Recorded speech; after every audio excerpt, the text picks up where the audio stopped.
Have you ever wondered what it took to be part of this elite circle of muses for the legendary author? Well, it was no small feat. Elegance, beauty, and wealth were just the tip of the iceberg. These women had to bring something extra to the table. They had to be entertaining, amusing, and downright captivating. We're talking about the creme de la creme of high society from the mid-20th century. Names like Babe Paley, who's one of Truman Capote's personal favorite, Radziwill, Slim Keith, and many others defined what it meant to be at the pinnacle of elegance and sophistication. These ladies weren't just rich, they were icons of style, frequent fixtures on the international best dressed list and magazine cover stars, setting trends that are still admired today. But what truly set them apart? Was it just their lavish lifestyles, or was there more to the story?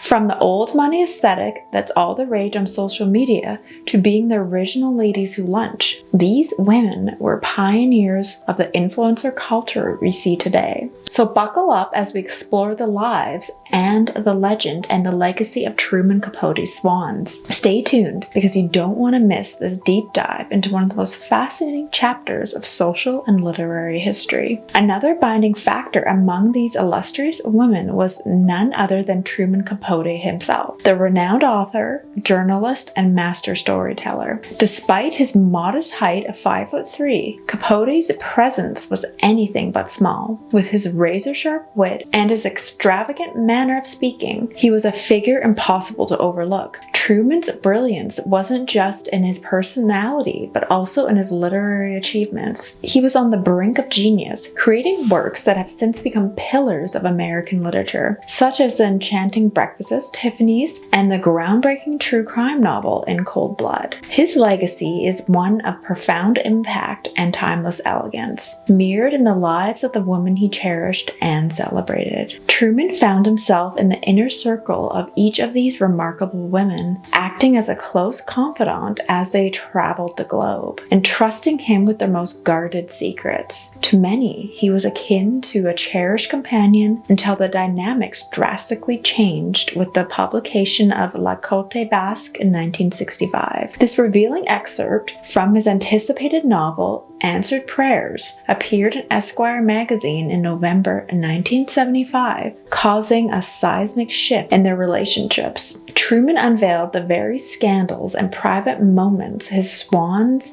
had confided in him, ranging from substance misuse and sexual misconduct to dark tales of infidelity and even a murder cover-up. The backlash was swift and severe, with each woman cutting him off, thereby isolating him from the very society he so dearly adored. Born in Boston, Massachusetts in 1915 as Barbara Cushing, Babe quickly became Truman Capote's most cherished swan. Truman once said Babe Paley had one flaw. Other than that, she was perfect. Coming from a family where her mother dreamt of her daughters marrying well, a dream that indeed became a reality, Babe carved out her own path as a fashion editor at Vogue from 1938 to 1947. Her first marriage to Stanley Grafton Mortimer Jr., an heir to the Standard Oil fortune and descendant of a U.S. Supreme Court justice, ended in divorce in 1946, leaving her with two children, Stanley Grafton Mortimer III and Amanda J. Mortimer. The same year her first marriage dissolved, Babe's life took a turn when she met William Paley, a television executive and founder of CBS. They married in 1947, each bringing something vital to the union. Babe, with her taste for luxury, sought stability and wealth, while Bill, despite his financial success, longed for acceptance into the elite circles of New York society, a world from which he felt excluded. With Babe's social connections and Bill's vast resources, they found in each other what they most desired. However, what truly cemented Babe's legacy was her distinctive approach to fashion. She was celebrated on the International Best Dressed list 14 times, culminating in her induction into the Fashion Hall of Fame in 1958. Though her closet boasted designs from fashion giants like Balenciaga Gaga, Valentino, and Givenchy, Babe was known for her flair for mixing unconventional touches, like pairing costume jewelry with pieces by Jean Schlumberger or accessorizing her handbag with a scarf, a trendsetter move that sparked a fashion wave amongst women everywhere. And that's interesting to think that she's the one that started that. The rift between Babe and Truman unfolded after the publication of La Côte Basque in 1965, a piece from his ultimately unpublished novel Answered Prayers. Within it, Truman thinly veiled references to Babe and William Paley throughout a narrative of infidelity, mirroring a personal story Babe had confided in Truman. This breach of trust marked the end of their friendship. In 1974, Babe Paley was diagnosed with lung cancer, and in keeping with her lifetime of elegance, she chose to approach her departure with the same sense of style. Anticipating her end, she meticulously organized her own funeral arrangements right down to the menu of food and wine for the post-service luncheon. She also took the time to lovingly package her jewelry and personal items into vibrant wrapping paper, setting up an organized system complete with detailed instructions for the distribution of her belongings after she passed away. This careful planning reflected Babe's lifelong dedication to grace and beauty, ensuring her legacy would be remembered just as she lived. And the next swan is Lee Radziwill. Carolyn Lee Bouvier, better known as Lee Radziwill, carved a distinctive path through American high society as a socialite, PR executive titled Princess, Muse, and Interior Decorator. Born in 1933 into the prominence of the Bouvier family, her father a Wall Street broker and her mother a socialite, Lee stepped into the limelight early, with Life magazine featuring her debutante ball appearance in 1950.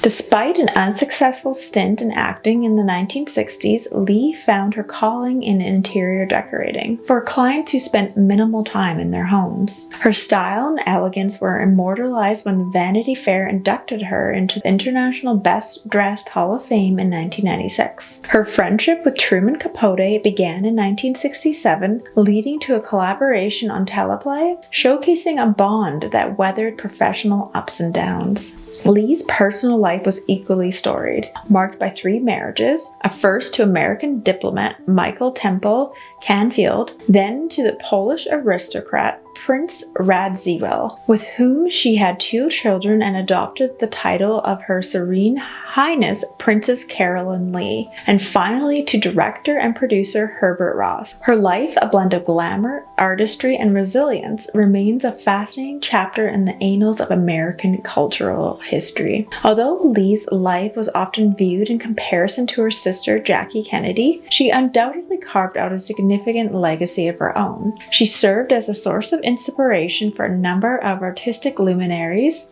including Andy Warhol, Giorgio Armani, and naturally Truman Capote. Her contributions to the world of fashion and art extended to a professional role as well, notably as the director of special events for Armani. Lee's death on February 15, 2019, at the age of 85 in her Manhattan apartment marked the end of an era, leaving behind a legacy filled with artistic influence and personal triumphs. And the next swan is Slim Keith. Mary Ray Gross, known to the world as Slim Keith, and emerged as a defining figure in the American jet set in the 1950s and 60s. Born in 1917 in Salinas, California, she captured the nation's attention by the tender age of 22, gracing the cover of Harper's Bazaar and earning a spot on its best dressed list. Her path crossed with Truman at a sophisticated dinner party hosted by Diana Vreeland, sparking a connection that Keith would later describe as utterly captivating, highlighting Truman's brilliance and charisma. Keith's life was characterized by a daring and rebellious nature, which endeared her to cultural giants like William Powell and William Randolph Hearst, although it also led to her leaving a religious school at the age of 16 to forge her own path. Her charm and wit caught the attention of Hollywood legends including Clark Gable and Ernest Hemingway, and she was frequently seen at social events alongside Gary Cooper and Cary Grant.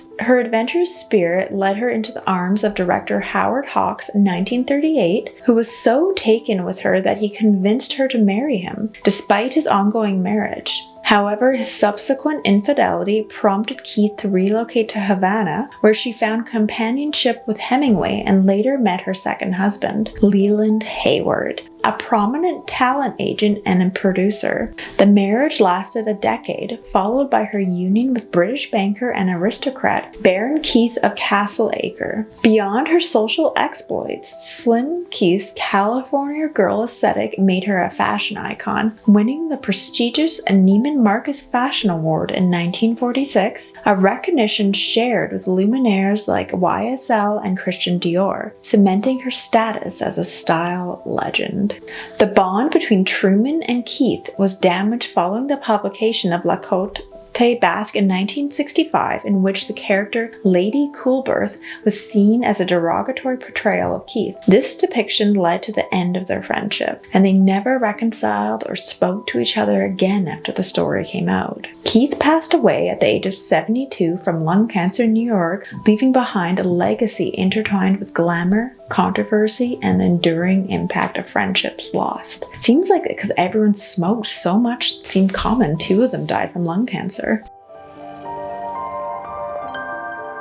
Lucy Douglas Cochran, better known as her nickname C.Z. Guest, was born into the prestigious Boston Cochran family in 1920. The nickname C.Z. was affectionately given by her younger brother, who called her Sissy in his childhood. Embodying the spirit of adventure and rebellion from a young age, Guest explored the realms of acting and even graced the stage of Ziegfeld Follies in 1944. Her adventurous life took her to Mexico, where she posed for a nude portrait by the renowned artist Diego Rivera, a piece that was discreetly purchased by her future in-laws, likely to keep it out of the public eye. At the age of 27, Guest married Winston Frederick Churchill Guest, a polo aficionado and a distant relative of the famed British leader Sir Winston Churchill. In a ceremony held at Ernest Hemingway's Havana estate, with Hemingway himself acting as the best man. The couple had 2 children, Alexander and Cornelia, and shared 35 years together until Winston's passing in 1982.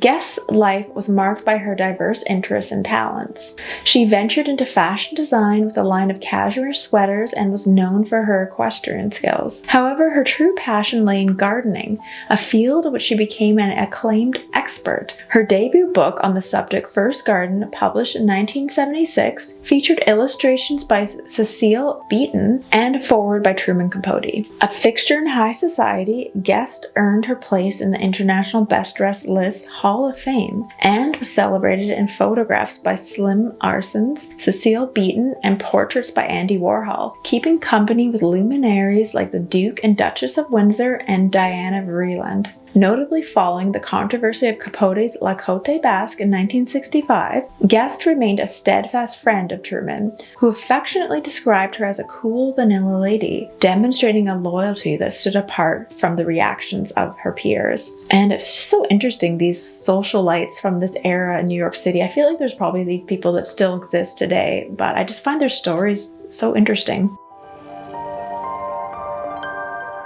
Next, we have Anne Eden Woodward, navigated a complex path from her origins in Pittsburgh, Kansas, born in 1915, to becoming a luminary within the American social elite. Moving to New York City in 1937, she embarked on a career in modeling, venturing into radio acting through the Power Agency. Her charm and beauty earned her the title of the most beautiful girl in radio in 1940. Her fateful encounter with William Woodward Jr., a banking old money aristocrat, occurred while she was performing at a nightclub. Roseanne Montillo, in her book Deliberate Cruelty, describes Woodward's magnetic presence on stage, captivating William with her spirited and uninhibited performances. Their marriage in 1943 was fraught with societal resistance. Anne's background and previous career made her an unwelcome addition to the Woodward family in the eyes of New York's elite, and particularly William's mother, who saw her as a blemish on their storied heritage. The narrative of Anne Woodward took a dark turn in 1955 amidst a spat of burglaries in their Oyster Bay neighborhood. Returning from a high-profile party, Anne tragically shot and killed William, mistaking him for an intruder. Despite her acquittal, the incident was sensationalized by the press, by Life magazine as the shooting of the century. That is quite the scandal. Part of me wonders if maybe it was intentional, I don't know.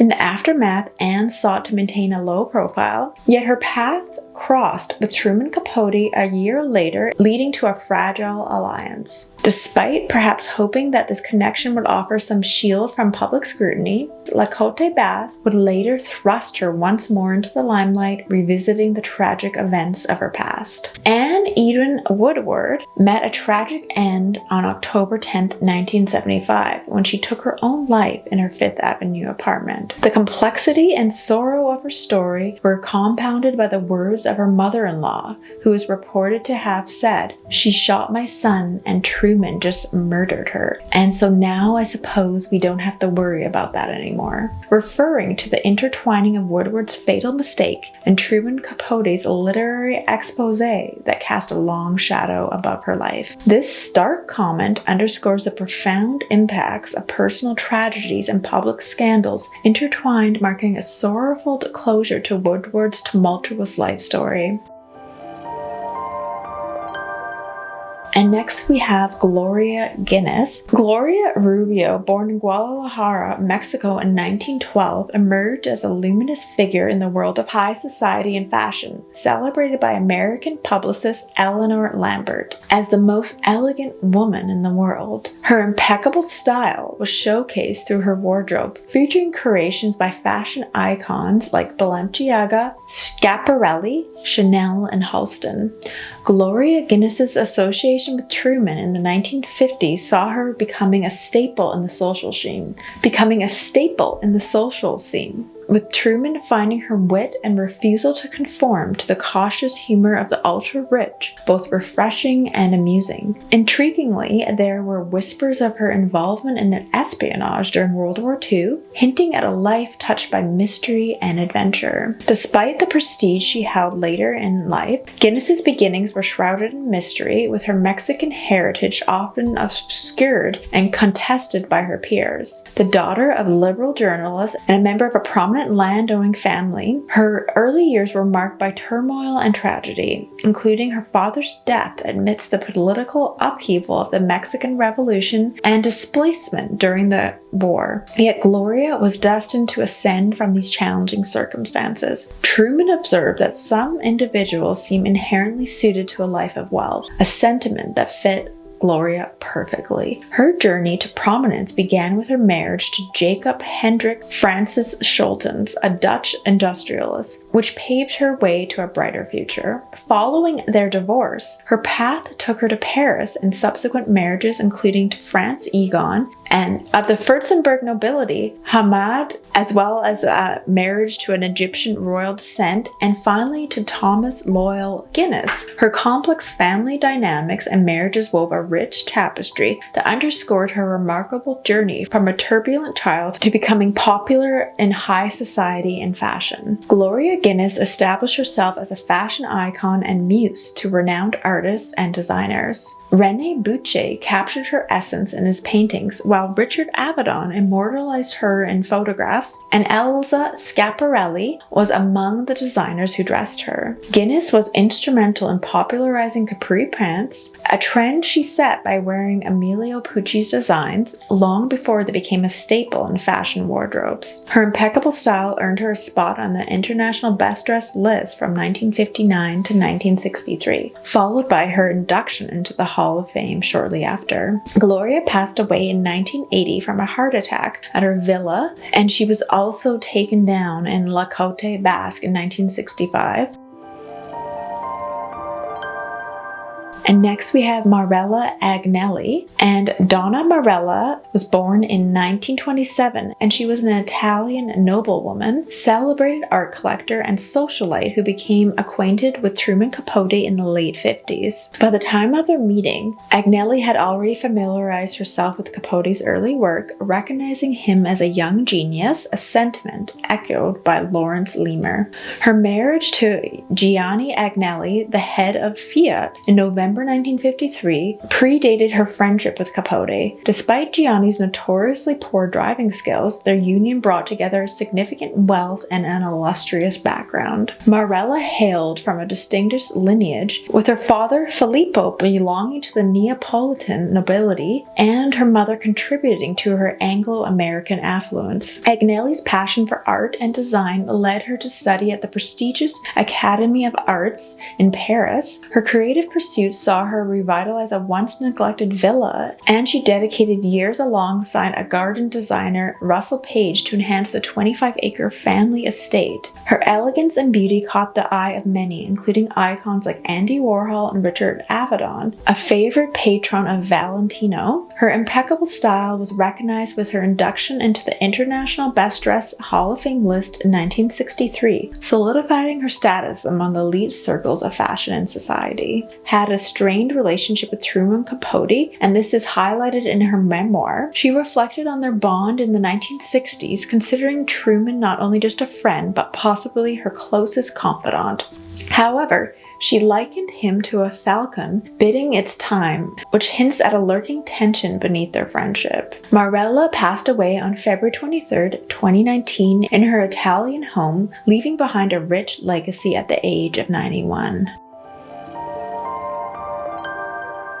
And the next swan is Pamela Harryman. Pamela, English-born American socialite and diplomat, came into the world on March 20th, 1920, into the embrace of an established aristocratic family. Her lineage boasted significant titles, with her father being Edward Digby, the 11th Baron Digby, and her mother Constance Pamela Alice. Though perhaps not the most visually striking or traditionally elegant of Capote's swans, Harryman stood out for her unparalleled charm. Capote himself likened her to a geisha girl for affluent and influential men, a role she seemed to navigate with ease. Her romantic endeavors were as notable as her marriages, beginning with Randolph Churchill, son of Winston Churchill, in 1939. This union launched her onto the global social stage, and following their divorce in 1946, opened doors to relationships with high-profile figures including Prince Ali Khan and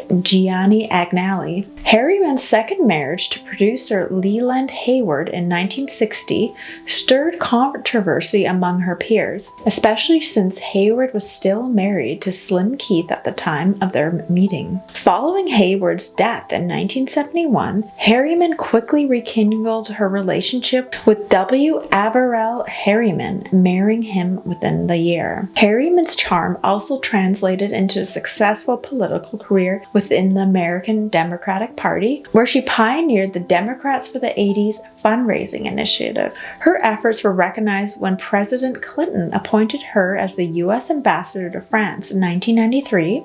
Her life, marked by influence and political achievement, ended tragically on February 5, 1997, due to a brain hemorrhage she suffered while swimming at the Ritz Paris pool. Geez, that seems like a horrible way to go. Just right at the glamorous pool at the Ritz.